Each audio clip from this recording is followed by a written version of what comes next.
नवरात्र का चौथा दिन समर्पित है मां कूष्मांडा देवी को।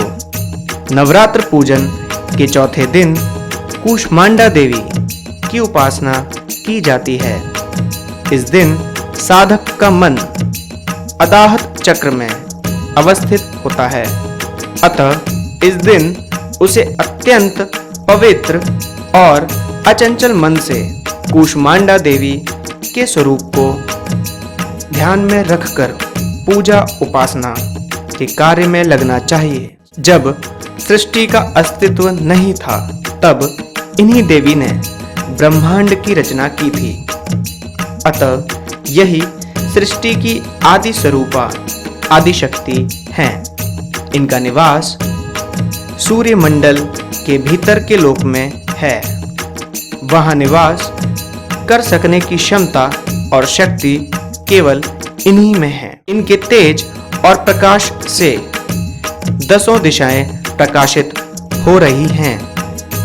ब्रह्मांड की सभी वस्तुओं और प्राणियों में अवस्थित तेज इन्हीं की छाया है। मां की 8 भुजाएं हैं और ये अष्टभुजा देवी के नाम से भी विख्यात हैं।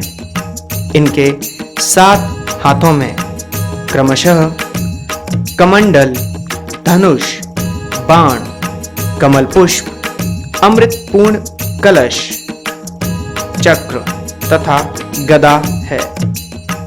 8वें हाथ में सभी सिद्धियों और निधियों को देने वाली जपमाला है। इनका वाहन सिंह है। मां कूष्मांडा की उपासना से भक्तों के समस्त रोग शोक मिट जाते हैं। इनकी भक्ति से आयु, यश, बल और आरोग्य की वृद्धि होती है। मां कूष्मांडा अत्यल्प सेवा और भक्ति से प्रसन्न होने वाली हैं। विधि विधान से मां के भक्ति मार्ग पर कुछ ही कदम आगे बढ़ने पर भक्त साधक को उनकी कृपा का सूक्ष्म अनुभव होने लगता है। यह दुख स्वरूप संसार उसके लिए अत्यंत सुखद और सुगम बन जाता है।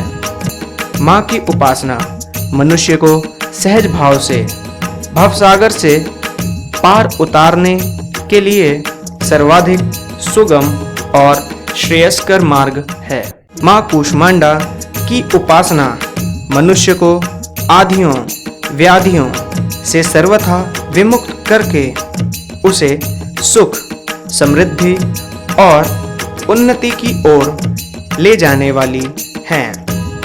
अतः अपनी लौकिक पारलौकिक उन्नति चाहने वालों को इनकी उपासना में सदैव तत्पर रहना चाहिए। चतुर्थी के दिन मां कूष्मांडा की आराधना की जाती है। इनकी उपासना से सिद्धियों में निधियों को प्रत्येक सर्वसाधारण के लिए आराधना योग्य यह श्लोक सरल और स्पष्ट है। मां जगदम्बे की भक्ति पाने के लिए इसे कंठस्थ कर नवरात्रि में चतुर्थ दिन इसका जाप करना चाहिए।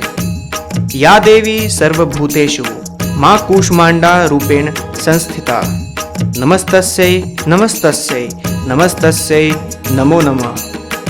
अर्थ है, मां सर्वत्र विराजमान और कूष्मांडा के रूप में प्रसिद्ध अम्बे, आपको मेरा बार बार प्रणाम। दूसरा अर्थ है, मैं आपको बारंबार प्रणाम करता हूँ।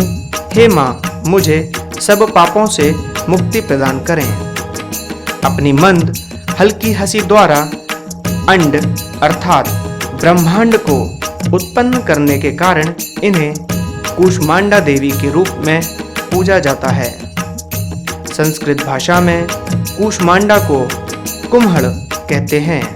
बलियों में कुम्हड़े की बलि इन्हें सर्वाधिक प्रिय है।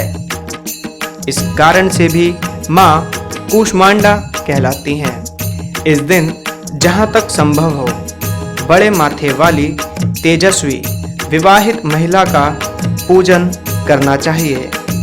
उन्हें भोजन में दही हलवा खिलाना श्रेयस्कर है। इसके बाद फल, सूखे मेवे और सौभाग्य का सामान भेंट करना चाहिए।